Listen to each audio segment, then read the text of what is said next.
भाजप आमदार सुनील कांबळेंवर बंड garden police ठाण्यामध्ये गुन्हा दाखल करण्यात आलेला आहे। ससूनच्या कार्यक्रमात पोलीस कर्मचाऱ्याच्या कानशिला त्यांनी लगावलेली होती आणि त्याच्यानंतर आता त्यांच्या विरोधात तक्रार दाखल करण्यात आलेली आहे। पोलीस ठाण्यामध्ये गुन्हा दाखल करण्यात आलेला आहे।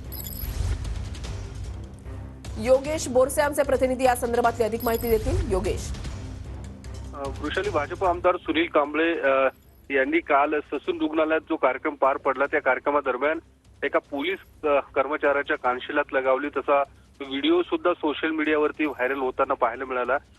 या संदर्भात काल रात्री बंड गार्डन पोलीस स्टेशनमध्ये गुन्हा दाखल करण्यात आलेला आहे।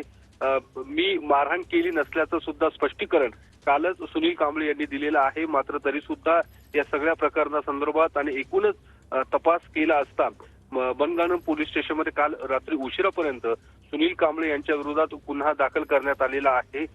काल ज्यावेळी अजित पवारांच्या उपस्थितीमध्ये ससून रुग्णालयामध्ये तृतीयपंथीयांचा वॉर्डचं उद्घाटन सोहळा पार पडला। या उद्घाटन सोहळ्याच्या शिलेवरती सुनील कांबळे यांचं नाव नसल्यामुळे काल त्यांनी त्यांचा राग व्यक्त केला होता आणि या दरम्यानच त्यांनी कार्यक्रमाच्या सुरुवातीला राष्ट्रवादीचे वैद्यकीय सेलचे प्रदेश अध्यक्ष सातव यांना मारहाण केल्याचा सुद्धा आरोप केला जातो। त्यानंतर कार्यक्रम संपल्यानंतर मंचावरून खाली उतरत असताना एका पोलीस कर्मचाऱ्याला सुद्धा त्यांनी कानशिलात लगावले, अशा पद्धतीचा व्हिडिओ हा समोर आलेला आहे। त्यामुळे या सगळ्या प्रकरणाची पोलीस चौकशी करतायत। मात्र त्यापूर्वी काल रात्री उशिरा त्यांच्यावरती गुन्हा दाखल करण्यात आलेला आहे। धन्यवाद योगेश दिलेल्या सविस्तर माहितीसाठी।